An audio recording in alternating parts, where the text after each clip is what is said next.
कक्षा 10वीं की छात्रा हूँ। मैं इस नाटक में आनंदी का रोल निभा रही हूँ। आप सभी को मेरा नमस्कार। मैं कक्षा 10वीं की छात्रा हूँ। मैं इस नाटक में आनंदी का रोल निभा रही हूँ। आप सभी को मेरा नमस्कार। मेरा नाम तमन्ना है। मैं कक्षा 10वीं की छात्रा हूँ। मैं इस नाटक में आनंदी के पति का रोल निभा रही हूँ। आप सभी को नमस्कार। मेरा नाम नेंसी है। मैं कक्षा 10वीं की छात्रा हूँ। मैं इस नाटक में आनंदी के असिस्टेंट का रोल निभा रही हूँ। आप सभी को मेरा नमस्कार। मेरा नाम निंजा है। मैं 10वीं कक्षा की छात्रा हूँ। मैं इस नाटक में माधव का रोल निभा रही हूँ।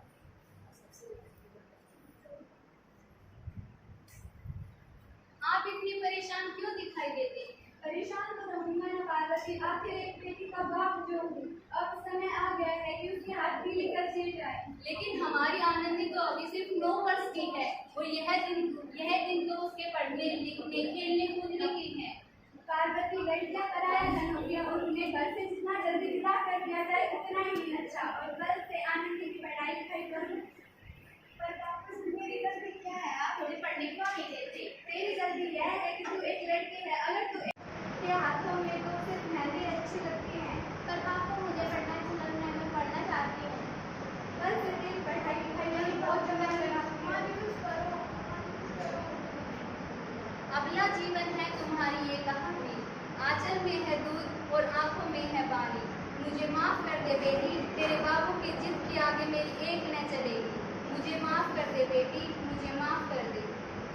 तो इस प्रकार मात्र 9 वर्ष की उम्र में आनंदी का विवाह गोपाल राव जोशी से हो जाता है। बाल विवाह एक सामाजिक कुरीति है और इसी कुरीति का सामना करना पड़ा था आनंदी को। 5 वर्ष बाद आनंदी 14 वर्ष की हो गई है। अब उनका विवाह गोपाल राव जोशी से हो गया है। उनके घर में एक शिशु ने जन्म लिया है। देखते हैं आगे क्या होता है।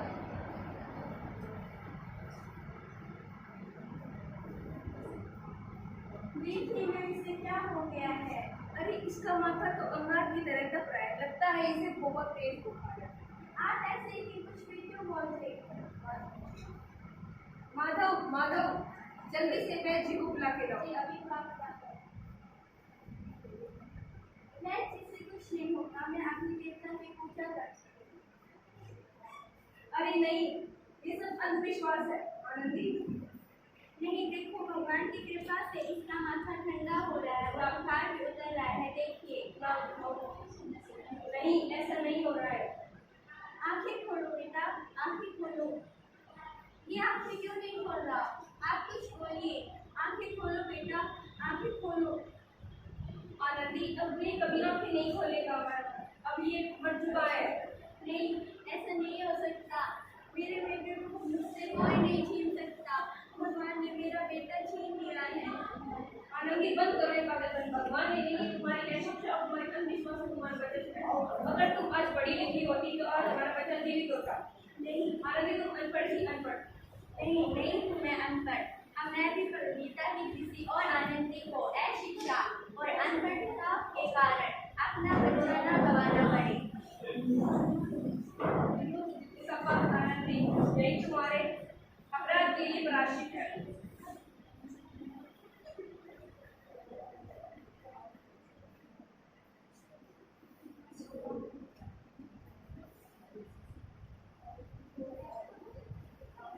आनंदी, तुम्हारी 12वीं कक्षा का परिणाम आया है। तुमने पूरे कॉलेज में प्रथम स्थान प्राप्त किया है।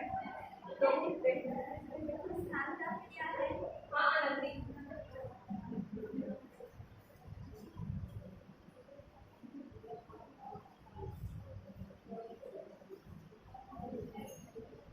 आनंदी, तो तुम्हारी अमेरिका जाने की टिकट, तुम्हें शिक्षावृत्ति मिली है। मुझे शिक्षावृत्ति मिली हाँ है? आनंदी, तुम्हें शिक्षावृत्ति मिली है। मैं अमेरिका जाने हाँ आनंदी, अमेरिका जाने। मैं ये सब मैं अकेले कैसे कर पाऊंगी? आनंदी, अपने आप को इतना कमजोर क्यों समझती हो? इतना पढ़े लिखने की क्या फायदा? आनंदी, तुम गवाह की गवाह। नहीं, अब मैं नहीं हूँ गवार। अब मैं अमेरिका जाऊंगी और डॉक्टर बनने के बाद ही वापस आऊंगी। तो हमने देखा कि आनंदी के घर एक छोटे शिशु ने जन्म लिया है, लेकिन उसकी मृत्यु मात्र 10 दिन में हो जाती है। इससे प्रभावित होकर आनंदी पढ़ने का ठान लेती है और मन लगाकर पढ़ाई करती है। उनके पति गोपाल राव जोशी भी उनका पूरा सहयोग करते हैं और वह पढ़ के तो इस प्रकार वह अमेरिका के पेंसिल्वेनिया के लिए रवाना हो जाती है और वहां पर उसको डॉक्टर ऑफ मेडिसिन की उपाधि प्राप्त होती है। और इधर उसके पिता की तबीयत बहुत ज्यादा खराब है। देखते हैं आगे क्या होता है।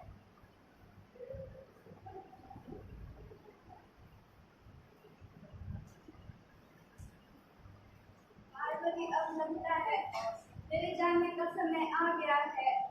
पिताजी, आप ऐसे मत बोलो। मैं तुम्हें बचाने के लिए कठिन से कठिन प्रयास करूंगा। अब शायद ही मैं नहीं बचूंगा। चलो पिताजी को हॉस्पिटल में लेके चलो।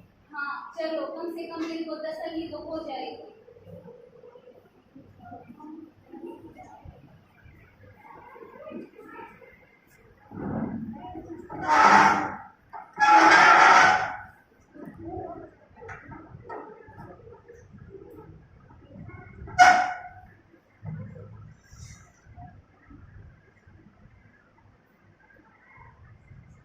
इस मरीज की द्वारा खराब है, तो चमत्कार इसे बचा सकता है। ऐसा मत बोलो डॉक्टर साहब, कब तक आ जाएंगे? डॉक्टर मैडम,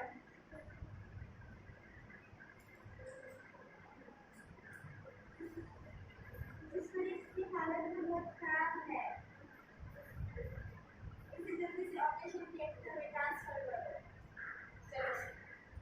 तो 1 घंटे बाद ऑपरेशन सक्सेसफुल हो जाता है और उनकी तबीयत भी सुधर जाती है। तो ये आगे देखते हैं। अब आप बिल्कुल ठीक है, बचा गए डॉक्टर मैडम। मुझे डॉक्टर साहब से मिलना है जिन्होंने मेरी जान बचाई है। साहब ने डॉक्टर मैडम बोले, मुझे उनसे मिलना है। डॉक्टर मैडम, आपका बहुत बहुत धन्यवाद जो आपने मेरी जान बचाई। ये तो हमारा फर्ज है, आप मुझे धन्यवाद नहीं कह रहे। आपकी तरह ही मेरी भी एक बेटी थी। अगर मैं भी उसे पढ़ाता लिखाता तो काश वो भी आपकी तरह ही एक डॉक्टर होती। अरे श्यामला, तुमने पहचाना नहीं है, तुम्हारी बेटी आनंदी ही है। आनंदी, मेरी बेटी, मुझे माफ कर दे जो मैंने तुझे नहीं पढ़ाया। आप खड़ी होइए पिताजी, आप मेरे से माफी क्यों मांग रहे हैं? जो काम मैंने नहीं किया वो तेरे पति ने कर दिया, लेकिन वह काम मुझे करना चाहिए था। तुझे बचपन में ही पढ़ाना चाहिए था। मैं गरीब तुम्हें क्या दे सकता हूँ? वचन चाहिए मुझे। कैसा वचन? मुझे वचन चाहिए कि आप आगे से किसी भी लड़की को पढ़ाई करने के लिए नहीं रोकोगे।